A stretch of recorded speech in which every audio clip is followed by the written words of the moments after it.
Warga Aceh Singkil dicemaskan dengan banjir yang mulai mengancam kawasan mereka. Curah hujan yang tinggi mulai merendam pemukiman warga di beberapa desa dan sejumlah kecamatan di Aceh Singkil. Sejumlah kendaraan sulit melewati banjir yang mulai menutupi badan jalan yang digenangi banjir mencapai setengah meter ini. Banjir diperparah dengan meluapnya sejumlah sungai. Pemukiman warga juga telah terendam banjir sejak beberapa hari terakhir. Sejumlah sekolah juga ikut terendam, bahkan kursi belajar terbawa arus banjir sampai ke pekarangan sekolah. Warga kini tetap waspada dan berharap hujan segera berhenti.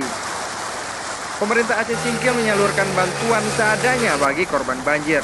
Pemerintah masih mewacanakan pembangunan tanggul di beberapa daerah aliran sungai yang sering meluap saat hujan dan mengakibatkan banjir di beberapa kecamatan. Pertama, kalau untuk mengatasinya, hanya jalan satu-satunya adalah untuk pembuatan tanggul.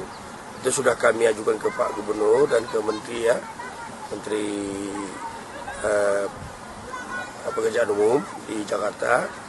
Dan Pak Gubernur sudah juga melaporkan hal ini ke Pak Presiden langsung. Dan mereka nampaknya sudah menyetujui akan dibangun tanggul. Dan balai pun sudah turun untuk membuat DID-nya. Dari Kabupaten Aceh Singkil, Muhammad Studi melaporkan untuk Aceh Video.